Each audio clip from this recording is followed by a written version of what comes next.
asalaamaaleykum waa Sénégal salaamaaleykum mbokk internet yëpp maa ngi nuyu ñëpp di leen ziar tey nag ñu ngi si marché Gueule Tapée gis nañu marché Gueule Tapée dañ ko démolir te booba léegi travaux yi amagul fenn foo xamante ni moom la ñu orienté tey nag ñu ngi si biir marché Gueule Tapée seet si ay nit yoo xamante ni nit yoo xam ne ñu mën a indil ay leeral si biir marché bi parce que camp bi nee nañ ñii duñ fi jóge ñii camp bi nee nañ ñii dañ koy defar ñii dañu war a jub léegi coow li bëri na trop moo tax tey ñun waa Open TV ñu fas yéenee ñëw fii si marché Gueule Tapée waxtaan ak ñoom dinañ waxtaan ak camp bi dinañ waxtaan ak camp bële lépp nag si dañ koy def si maanaam wàll mi mu gën a sellee wàll bi mu gën a rafetee ndax Sénégal benn bopp la kenn mënu ko xar ñaar te toll nañ foo xamante ni Gueule Tapée dafa soxla benn stabilité bi nag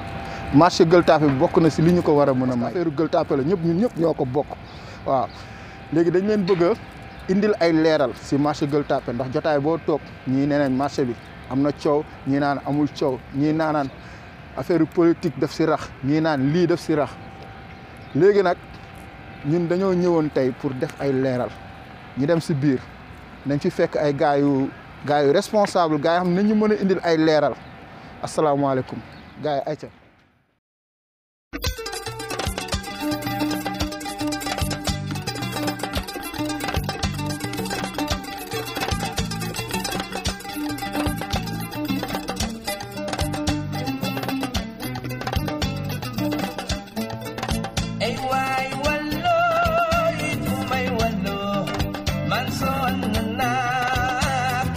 asalaamaaleykum mbokku internet yi salaamaaleykum waa Sénégal salaamaaleykum waa adduna bi tey ñoo ngi seen émission Open Mind ci seen chaîne télé bi bu mag bi ñu naan Open TV tey ñoo ngi marché Gueule Tapée comme ñoo leen ko digoon dañuy dem marché Gueule Tapée indi leen ay leeral ndax coow li bëri na trop tey ñu ngi benn responsable ñu gën ko xamee si Massaer Diouf ñu responsable yi nga xamante ni moo yor wàllu marché Gueule Tapée maanaam bokk na si ñu yor wàllu marché Gueule Tapée tey moom lañ fi fekk ñu fas yéene def ay leeral waxtaan lu bari si marché Gueule Tapée coow li parce que moom gis nañ ni coow boo dégg rek turam da siy feeñ ñu naan Massaer ñu bàyyi Massaer mu waxtaan mu présenté wu waxtaan ak waa Open TV.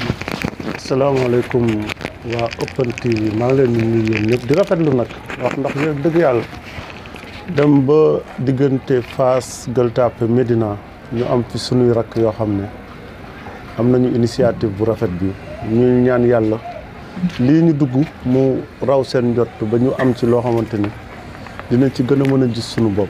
may nuyu internet yëpp di nuyu képp ku ñuy seetaan di leen baalu àq ci weeru koor gi di ñaan yéen ñëpp ngeen baal ñi comme ni nga ko waxee rek noonu la defee bokk naa ci ñi nga xamante ni bokk nañu ci responsable yi nekk actuellement ci biir marché bi pour gérer li fi nekk. nattu googu la ñu yàlla teg te ñu ngi koy assumer wax dëgg yàlla di ci sant yàlla bu baax a baax. bon gis nañ coow li bëri na trop. te coow li lu mu bëri jotaay boo toog da ngay dégg Massaer. léegi coow loolu noonu. ñun dañu bëggoon xam yow ban rôle ngay joué si marché bi ak lan nga fiy liggéey ba lu nga xam ba nga xam ni yow ku jut rek ni Massaer moo def lii wala moo def. alhamdulilah xam nga sant yàlla damay santaat yàlla. sama tur moo yegg xëj na fu sama jëmm yeggul. bon lu tax ñu naan Massaer man dama am benn slogan bu ma yor. boobu foog naa sunu famille yëpp. boo leen déglul am na si koo leen ko daan dégg sax gëwuma daan rek laa gëm mu Yaxya Jóob Yékini ñun man gëwuma défaite victoire laa gëm te marché Gueule Tapée tëdd ñu def ko L+5 victoire la loolu moom sama dévouement yëpp loolu la lan laa gëm lu ma gëm mooy dañuy indil projet boo xam ne jaar na ci loxo fi mu war a jaar na fi mu war a jaar maanaam maire ak son premier adjoint Babacar Diop ak Ousmane Ndoye dem nañu seeti benn promoteur waxtaan nañu ak moom promoteur bi ñëw na gis na marché bi ni mën na fi def dara mu ne mën naa leen ko defal L+5 L+5 bi am na piscine am na salle de jeu am na lépp am na terrain de football ci biir loolu yëpp biir Gueule Tapée lan la. mais ñun bi ñu ñëwee. dañu ñëw gis ñu fekk fi benn coow.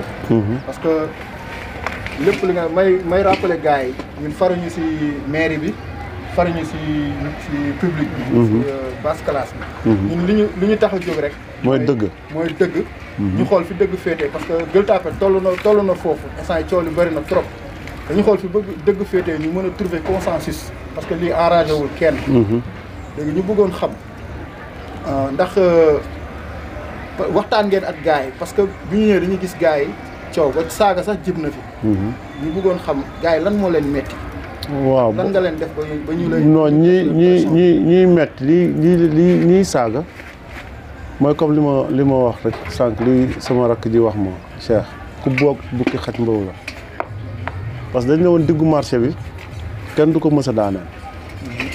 ñu woo leen ñoom ne leen kaay leen ngeen jënd ay table yéenay fay seen table ñu wut fu ñu leen recaser bâche yi promoteur bi moo ko fi def vous voyez les bâches promoteur bi moo ko fi def ci xaalisam ne leen léegi wut leen seen table foo leen teg table mën naa leen fa defal bâche ñu woo leen ñoom pour ñu jénn ba sonn ñu bañ dañ leen woo amul ku ciy wax ni toogoo ci table de négociation ñoom ñëpp toog nañ ci table de négociation mais ñoom je les comprends parce que dañ leen utiliser benn moment parce que boo nekkee 400 et quelques personnes force la ñi nekk ci bunt bi yor seeni cantine bon ci misaal bu ndaw est-ce que yow tey di nga ànd ak man di xeex man ma yor taabal yow nga yor magasin ma lay xeex la yow di xeex ba man ma daanu man mi yor taabal yow mi yor magasin nga ubbi bàyyi ma man mi yor taabal ci mbedd mi yow ngay liggéey man ma toog. dëgg la mais dañu gis ni dafa am ñoo xam te ne dañu naan yéen comme ñi ngeen délogé. am na ñoo xam te ni jox ngeen leen cantine. defar ngeen ay cantines yoo xam te ni provisoire. yoo xam te ni da ngeen fa teg ay nit ñuy jaay. am na ñoo xam ñi ngi si biti toog. defuñu dara am na certains ñu naan yéen affaire yi tegoo leen ko si yoon dafa am maanaam ku ma ndey ak ku ma amul ndey. non foofu wax gu yàqu la foofu je te le dis kooku wax gu yàqu la xam nga lan mooy problème nit buñ la ne jugal bu waxtu bi jotee dina la jugal ñu dem àndal ci dem gi soo àndul ci dem recasement yàlla nañu yàlla fayal promoteur bi moom moo ko def gratis mais seetal fu la neex boo demee marché Fass dañ leen ne boo leen di jënd ci marché bi pour ñu recaser leen da ngeen di joxe 1 million.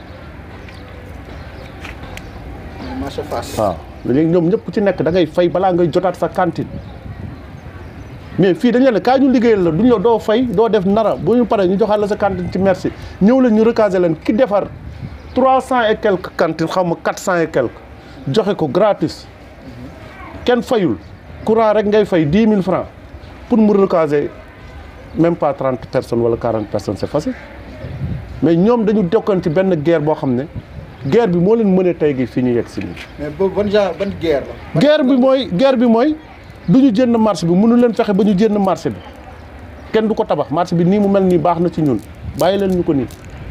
mais est-ce que avant ngeen di defar avant ngeen di jël initiative bi woo ngeen leen waxtaan ak ñoom benn par benn ngeen trouver consensus balaa ngeen di démolir balaa ngeen di commencer travaux yi. waaw gis nga nag fii nga njëkkee nii fii nga def nii foofu mooy problème bi parce que problème bi échec bi ci njëlbeen gi la qu'on se dise sa vérité parce que si njëlbeen gi yéen seen écho mayoon na leen ngeen dégg Auchan dégg jaay nañ ko waa Auchan jaay nañ ko nangam échec bi foofu la woon parce que foofu la ñu waroon base bi ci commencement bi la woon mais sooy dem ci commencé xëy na mën nga def erreur mais ci biir jotaay bi rectifier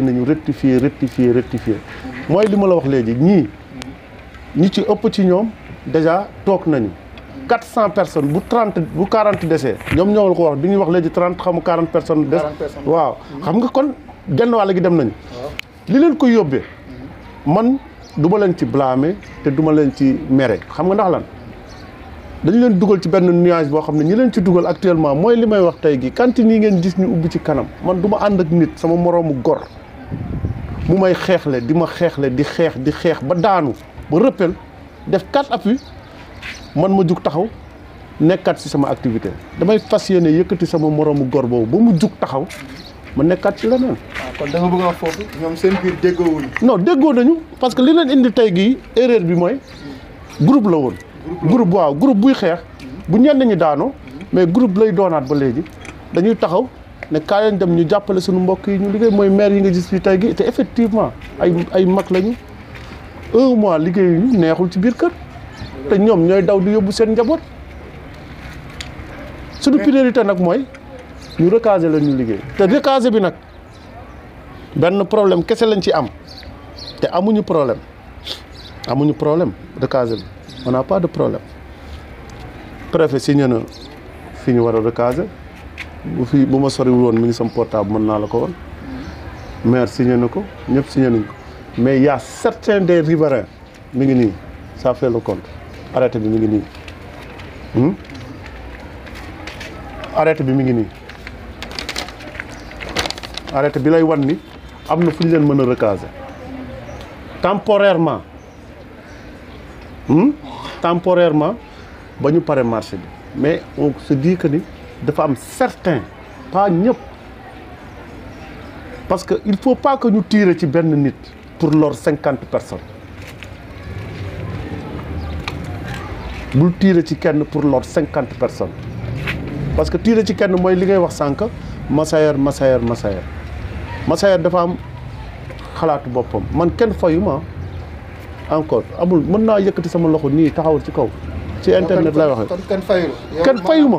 sa propre volonté nga. sama volonté en tant que doomu Gueule Tapée. kon séntuwoo si dara. awma liggéeyoo si maire bi liggéeyoo fenn. léegi bi ma xam bi ñu duggee ba ci biir. je ne me sentais plus protégé. man kenn la woon mais si la kilifa yi ne comme que moom am na ci góorgóorlu bi ñeme na ko bëgg na ko. nañ ko protéger tuuti parce que bu ñu ma protéger wul woon nit mën na ma fekk ci mbedd bi may dox mu dóor ma parce que dañ ma ko def en même temps su ma nekkoon ragal jënd naa Gueule Tapée bu yàgg. mais dañ fi gis ay jamono. ñu profité wu si coronavirus bi. Covid 19 bi ñu ne. dañuy nettoyer marché bi ñu génnee gars yi benn temps. ñu tëj seen magasin yi. ñu ne Massaër. dafa jël ay mbër. waaw ñu garder fii. maanaam da nga leen doon waajal benn piège. waaw mais génn après nga tëj seen kii. mais xam nga même en matière de guerre xam nga stratégie bi doo ko wax xam nga kenn du dem làmb ja naan bu ma jàppee mbër mi dama koy caxabal nii laa koy def da ngay teg sa ci sel xam nga sax di ngeen koy dégg sax bu mbër yi di bëri non dañuy xeex ba tëdd ci tali bi mu ñëw mu nax la jàpp la tëral la mais loolu la. gars yi da nga leen fas waaw nax nañ leen tëral leen léegi li ci des mooy ñu recaser leen ñi ci des jënd. mais nax bi nga leen nax man dama gis travaux yi. ñu xuus tuuti si travaux yi. man dama gis travaux yi bu ñu tojee lii war na mat at. ba léegi gisaguma suuf gisaguma béton gisaguma ciment. ma lay laaj ndax ñoom commerçant yi ñooy problème bi wala yéen yéenay problème. commerçant yi ñoo doon problème lii bu tëddee xam nga dañu doon wax kooku liggéey bu xew yi la ay dañu tabax genn wàll gi ñëw tabaxaat genn wàll terrain bu yaatu nii doo tabax genn wàll di tabaxaat genn wàll day tëdd benn yoon ñu tabaxandoo ko benn yoon te encore ci biir wax moom dafa ne 14 mois la ko lay tabax marché 14 mois la et c'est possible ku tukki xam na ni léegi tabax kenn nekkatu fi xëy suba ba ngoon jot di móol di brique di def yëpp ay montage la mën na nekk joye bi bu taxawee Gueule Tapée lan la mën a jural Gueule Tapée tey gi may wax tey gi may wax tey gi fi may waxee nii maire bi employé na 20 personnes ci xale yi. ci travaux yi nii. waaw. léegi ñoom lan mooy seen rôle lan la ñuy liggéey. ñoom bu ñu xëyee suba. kenn du dugg ci marché bi te takkul masque benn. lépp loo xam ne biir Gueule Tapée dafay désordre léegi xale yi ñoom ñoo koy def ay doomu Gueule Tapée. am nañ seen contrat ñoom dañu war a signer seen contrat. est-ce que loolu du un de plus. ñooñu est-ce que jeune Gueule Tapée lañ jël. dégguloo li mu la wax. Gueule Tapée lañ dëkk. amul kenn ku ci dëkk beneen coin te man sax yàlla defal na ma nattu aw ma ci sax ku ma bokkal. waaw léegi yow tontu ba léegi si question boobu.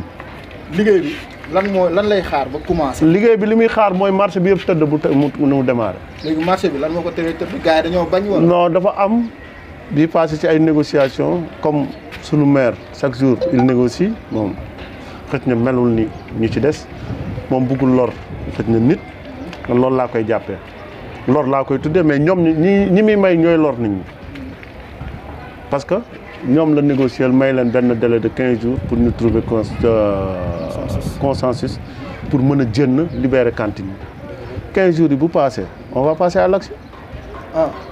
mais loolu dina doy waar de. lu koy doy waar. parce que gis naa for naa si ay wax ñi nga xamante ni ñoom dee moo leen gënal jóge fi est-ce que yéen. waay yow xoolal leen beneen. waaye loolu waxtaan la loolu xoolal xam nga loolu. Sénégalais yàgg na ko di koy wax taxaw ci télé tiim la wala ñetti nit tiim la nga naan barka Rasulullaay ma def lii dee moomu ko gënal dee kenn bëggu ko ay wax la rek. mais est-ce que c'est le moment. le moment est venu parce que le moment mënuñu tëral 95% wu marché bi 5 ou 6 personnes téye nit ñi en otage du 10 personnes ma waxaat la ko du 10 du 15 du lenn 5 personnes ñoo téye nit ñi en otage xeex nañu ba mënatuñu. mais 5 personnes soo gisee. li ñuy laaj xam nga lan la ma wax la tëj nañu xam nga lu ñu bëgg. ku leen dédommager ku leen jox xaalis ñu jënd marché bi te fi mu nekk nii est-ce que tu trouves normal nga tëral 300 et quelques cantines dédommager wu leen nga dédommager 5 personnes. loolu du yoon mais. waaw loolu du yoon mais am na ñoo xamante ni ñoom nee nañ ñoo moom seen magasin. am na ku fi am 19 cantines te 19 cantines am yëpp tëdd na il faut qu'il arrête de dire des sottises. 19 cantines. mais est-ce que préparé ngeen parce que marché dafa grave am na ñoo xamante ne dañuy tiit si génn bi. parce que R+5 bi ngeen wax. waaw kon maanaam dañuy dem si beneen univers dañuy dem si beneen domaine. waaw léegi est-ce que sóoraale ngeen parce que boo xoolee. borom taabal yi dafa am marché dafa grave marché dafa am. boo paree dinaa la bu ñu paree léegi nii pour nga tëj sa émission dañuy dugg ci bureau bi mu walla borom taabal yi fi ñu leen di teg ñuy jaay lekk. ñuy jaay cosmétique. waaw foofu laay ñuy jaay tissu. ñuy jaay nangam nga gis ko yow sa bopp. foofu laay ñëw parce que am ñi nga xamante ni dañu am table. am ñu am bitigu mbagg. am ñu am magasin. est-ce que loolu si plan bi sóoraale ngeen. ñëw non bitigu mbagg moom sóoraale wuñu ko bitigu mbagg moo tax Sénégal anarchie bi fi am. boo gisee ku mu neex nga lal fu la neex. boo waxee ñu ne la damay daan doole su ma ko defal lu may def loolu moo war a jeex Sénégal. tollootu mënuñu nekk 20e siècle 21e siècle tey 2020 ñu am marché boo xam ne bu fi nit di dugg si dafay xoolaat boppam est-ce que yéen ñi juddoo Gueule Tapée mës ngeen gis conteneur bu taxaw fii ci biir koñ bi fii di wàccee bagage mu dugg marché Gueule Tapée waaw mais kon du marché. waaw du marché mais tamit est-ce que yéen tamit waxtaan ngeen seet kilifa yi nekk biir Gueule Tapée. kilifa yi comme ñan. waaw bëri na ay kilifa yu fi nekk. wax ma kenn rek da nga may citer kenn ay chef de quartier nga xam nga waaw ay chef de quartier par exemple. waxtaan ngeen ak ñoom ñu xool ñi nga xamante ne am nañ fi magasin wala am nañ fi wéeruwaay ñu toog ñoom ñu waxtaan seen. am na ci chef de quartier yoo xam ne problème bi fi mu toll tey gii ñoom ñoo ko indi. je dis léegi ñoom ñoo ko indi parce que chef de quartier bu ñu fi amee benn délégué boo xam ne ñun fii lañ ko fekk Pape Mbaye Ndiaye. mu nekk délégué ci marché bi ñëpp jox ko bopp am benn jour am benn rébellion bu ndaw bu am ñu dem former seen groupe dem ci benn chef de quartier ne ko former nañu groupe sunu bureau mu ne indil leen ma seen bureau balaa ngay indi bureau délégué bi fi nekkoon lan moo koy fool. dëgg la balaa ngeen kon daal maanaam balaa ngeen di daaneel teg ngeen. am na bu gis nga xam nga aussi nañu bàyyi lu nit moom nañ éviter ñu ko ciy woo bu ñu la wooyee dañu lay limiter xam nga tey gi seen télévision bi da ngeen am ñoo leen ko bokk. man su ma si bëggee bokk damay indil problème mais marché Gueule Tapée ça appartient à tout le monde man xaaruma ku ma woo ci marché Gueule Tapée parce que dama ne Gueule Tapée laa juddoo fi laa yaroo fi laa màggee. promoteur bi teg na benn affaire dinaa dem gëstu li mu teg lan la. su fekkee dëgg la ñu dem ceeg moom su fekkee du dëgg ñu far ci fi ñu war a far. intérêt yi promoteur bi. da ko teg am ses intérêt. waaw wala promoteur da ko teg. bien sûr yàlla tax. déet bon mu teg ci ay. parce que non bu ñu dégloo sa wax naan promoteur bi xaalis. waaw attends parce que investissement la yow da ngay investir tey gis sa télé bi tu da ngay ñaan yàlla mu jur leneen. mais est-ce que intérêt yi mu am waxtaan ngeen si at population bi Gueule Tapée. justement merci. merci jeune frère. maa ngi lay sant bu baax foofu nag la waa Gueule Tapée yëpp war a jugee yeewu foofu la waa Gueule Tapée yëpp war a jugee def mobilisation foofu la waa Gueule Tapée yëpp war a jugee ñëw taxaw parce que nit mënul jóge fa la ñëw investir 5 milliards li muy gagné nit ñi xalaatuñu ko mais lan la ci Gueule Tapée war a gagné actuellement loolu mooy priorité bi. émission bi bu dawuma la. émission bi. bëggoon nañ ko yemale fii. mais dugg nañ foo xamante ni il faut ñu yokk émission bi. parce que 15 minutes la ñu waxoon nañ si yokkaat 5 minutes. d'accord ñu gën a approfondir si point boobu. point bi ngay wax nii moo gën a am solo ci lépp lu marché bi di def actuellement. mais est-ce que yéen woo ngeen leen. dégg loolu man kenn woowuma am na ñu ci jot am na kan moo signé loolu kan moo signé. non protocole bi ñu maire signé ak promoteur bi kooku ñoom la maire la ñoom la seen protocole ñoom ñoo signé seen protocole mais nit bu jugee comme tey gi exemple bu tuuti bëgguma tudd terre bi ngeen baal ma parce que seen télé laa koy waxee lan la ci population bi gañe lan la ci Fann gañe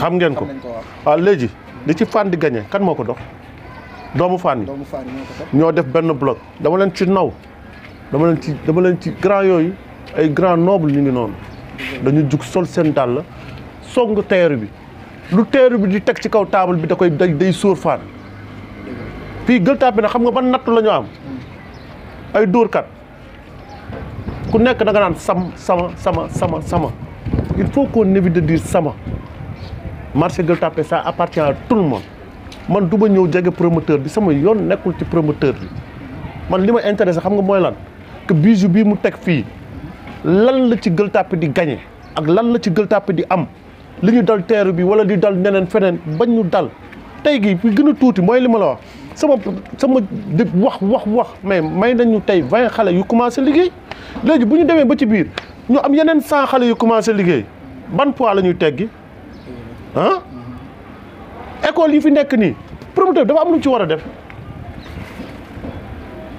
ouverture des classes bii passé am na benn acte bu mu def. mais loolu man loolu pour man. pour man. balaa lii di taxaw yéen ñi nga xam ne yéenay responsable yéen a war a toog wax ak promoteur bi. promoteur bi pare na pour loolu non copain donc grand promoteur bi loolu dégagé na koo pare mais c'est que li problème mooy dafa am njëkkoon ci terrain bi ci terrain bii ngi may doog a dugg nii boo gisee mu wét si mooy li ma waxoon dama ciy delluwaat il faut qu'on arrête de dire sama di triande ñu ci bëri ñi jege woon promoteur bi seen lañ set yooyu ñu yor lañ set yoo xam naa doo leen ko xam lañ seen minora nga xam ne da ngay teg rek mu dagg yooyu la ñu yoroon ñii dóor nañu 5 ñii dóor 10 ñii dóor 1 ñii dóor 3. da nga bëgg a wax promoteur bi gars yi dañ ko jege.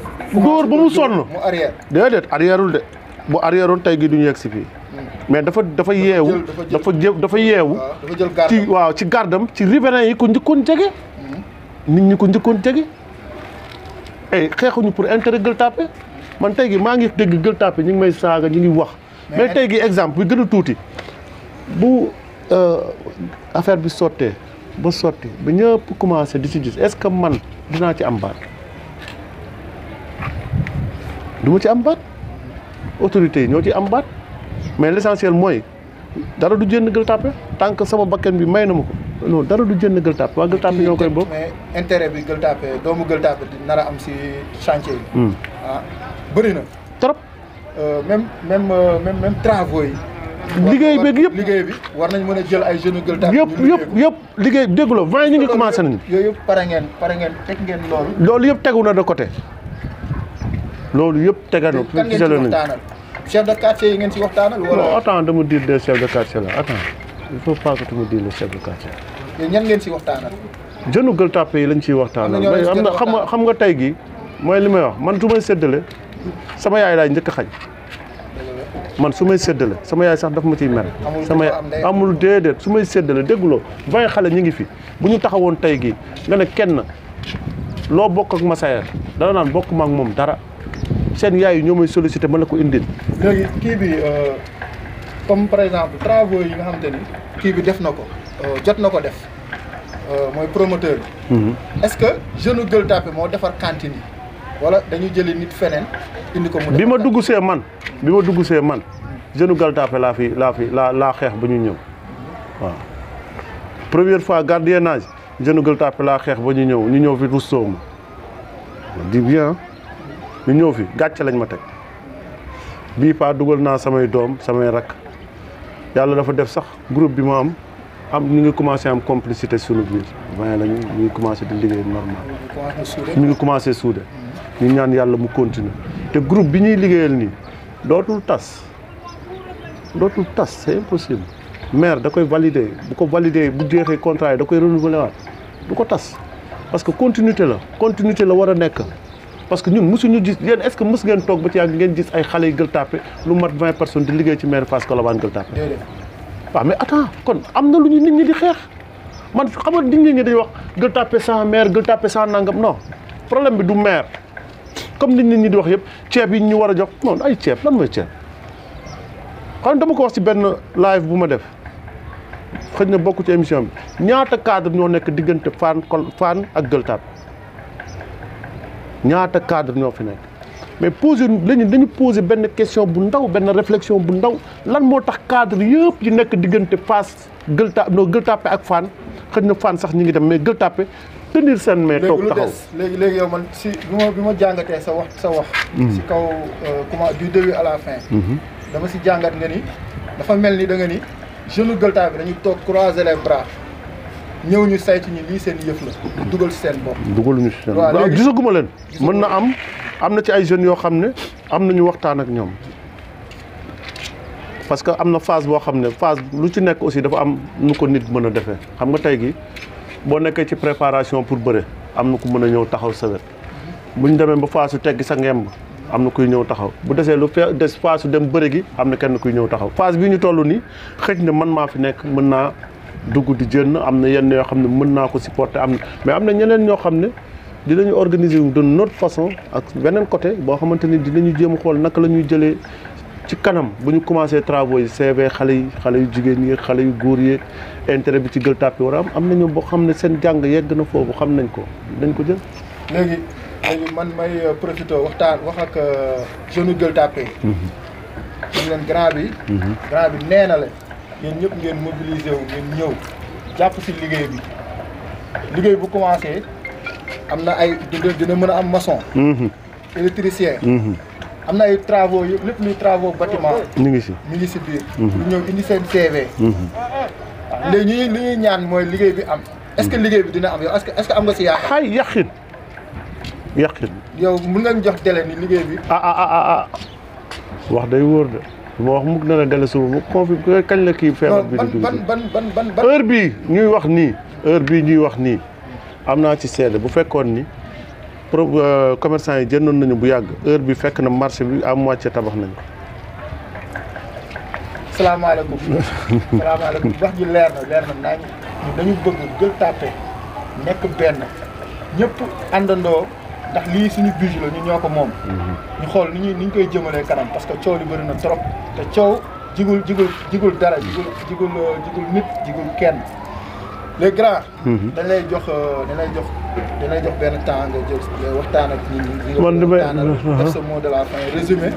waaw nga bëgg a wax yëpp après nga wax ko. may sant yàlla encore une fois di leen gërëm yéen ñaar di ngeen xam ne may ngeen ni opportunité bu ñu mën a waxee tuuti pour nit ñi xam li ñuy xeex exactement lan la.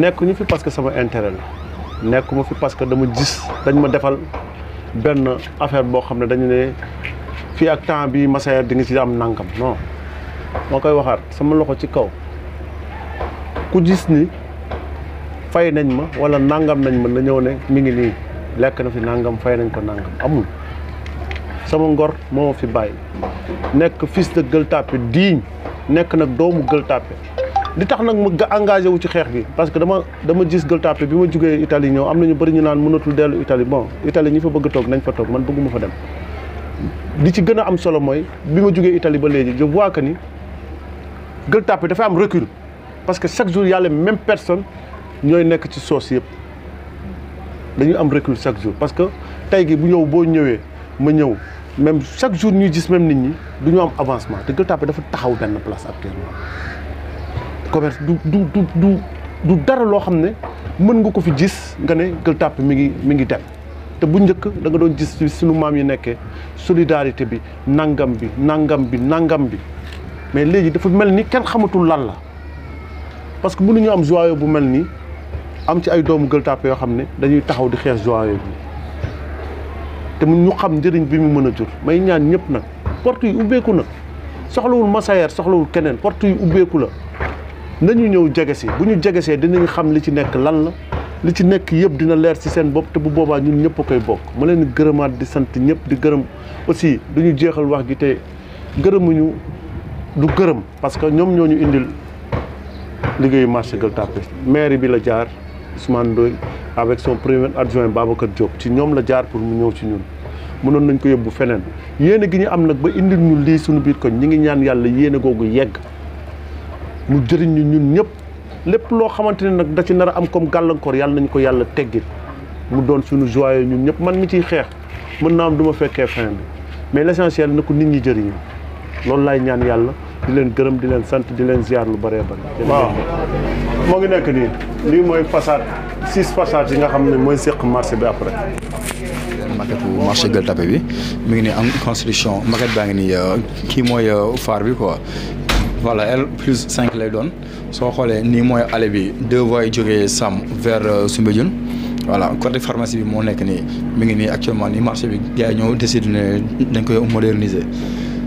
projet président Macky Sall la 53 marché yoo xam ne ñu ngi Sénégal dana war a moderniser bu ñëwee ba nii mooy RDC bi maanaam rez-de-chaussée bi quoi tout ce qui est produit frais produit halieutique mooy nekk ci suuf gis nga mi ngi nii table yaa ngi nii comme table maire fi doon jaay géej gi jën wala dara mi ngi nii tout ce qui est wala RDC bi produit frais la lépp luy jëm ci frais géej produit halieutique ñëw fi après niveau premier bi R+1 tout ce qui est textile maanaam tailleur yi jaaykatu tissu yi jaaykatu wëñ yi genre affaire demee noonu ñoom ñooy occupé premier niveau bi quoi voilà léegi bu ñu avancé dem voilà R+2 bi tout ce qui est produit voilà électroménager voilà ameublement décoration mooy nekk foofu mu ngi nii mooy maanaam jaaykatu vaisselle yi genre affaire demee noonu tout ce qui est ameublement électroménager voilà kii nag mooy plan de masse bi Dakar plan de masse bi moo nekk nii quoi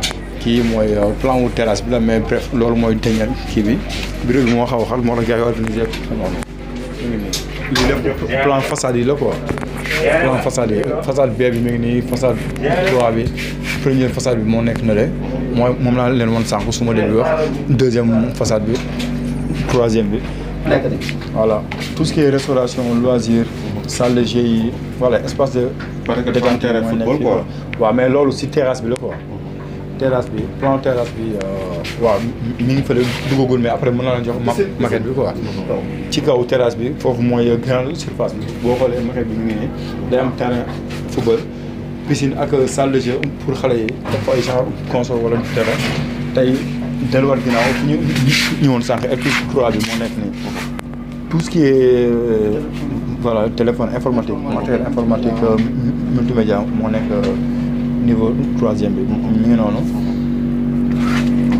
voilà R+4 bi restauration tout ce qui est restauration détente genre affaire yu demee noonu moo fay nekk c'est-à-dire plan bi bokk na si li ñuy wax ne marché yi dañ koy moderniser boo xoolee dans le monde entier moo ko am Sénégal fii ngay gis exemple tailleur bi nekk ak restaurant bi wóorul ndax produit yi ñuy jaay bokkul voilà delluwaat si li mu wax la mooy gars yi projet président Macky Sall bi moom la ñu dégg woote wuyu pour moderniser les marchés te et puis Gueule Tapée dafa jaadu ñu jógee si point bi dem si beneen point joyau bu mel ni Gueule Tapée am ko man de wax dëgg yàlla bëggoon naa ko am fee ma dëkk yàlla def mu njëkk a tàmbali Gueule Tapée donc mention spéciale à waa Gueule Tapée félicitations encore gars yi si jàpp merci